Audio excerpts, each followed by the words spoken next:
See, now I would have wanted to take the SVO out, but as you can see, probably not the best weather for it.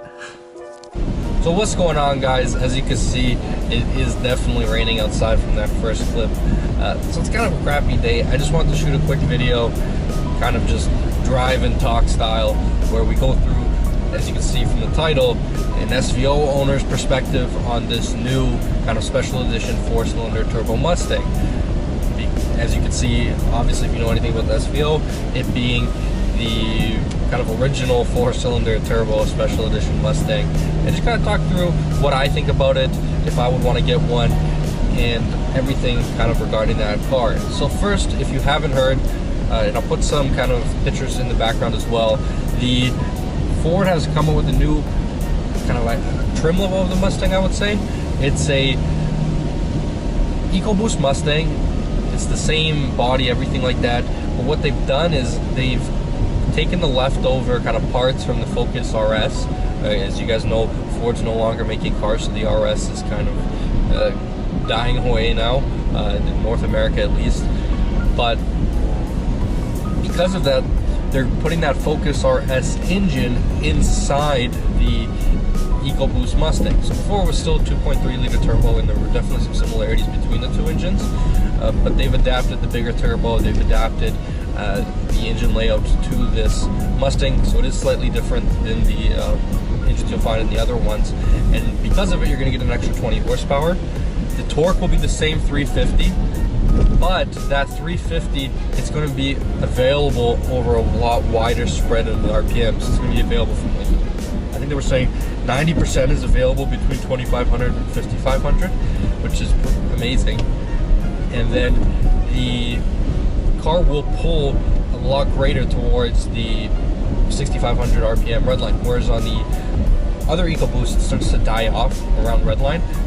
This one, because of the way the engine's laid out, because of the bigger turbo, everything like that, it's going to continue pulling. That's where that extra power is coming into play, right at the end of the rev range. So it makes it a more enjoyable car to drive, more streetable, everything like that. Now, obviously, no one's really driven them yet. Some people have seen them at the New York Auto Show, but no one's driven it yet, so we can't say for sure. But I really love it.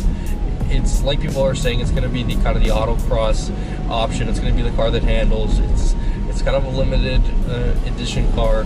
It's pretty cool because Ford, apparently they're not going to make too many of them. It might be just a 1 year type of deal, and to me, it's a pretty cool concept what they're going with. I could definitely see why people would want to have one and own one.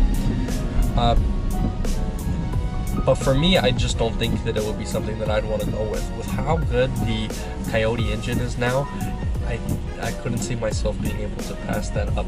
It's a little bit different than when the SVO came out, and it was just as fast as the V8, and it was really pushing the technology forward. Not that this one isn't, but this one, it definitely isn't as fast as the V8. And when that SVO came out, it was the top of the line, right? Like, that was the most expensive Mustang you could get at that time. Now it's still below the GT. It doesn't feel quite as special, but that shouldn't take as anything away from it. It just, me owning an SVO, I couldn't see myself making the leap to this one. I would rather go into like a GT350 or obviously, or even like just a GT than going into even this RS based engine. But it will be interesting to see how they sell, what people think of them, the modifications that are going to be done to them. There's already a huge modification, or we say circle, around the current EcoBoost Mustang. So it'll be interesting to see how they adapt now with having the Focus RS engine, and seeing how much more power they can get out of this thing. Anyways, guys, if you enjoyed the video, please do like. If you want to see more, please do subscribe. Leave your comments below. I love reading your guys' comments. I love replying. So please leave any feedback that you have below, and I'll talk to you again soon. Thanks, guys.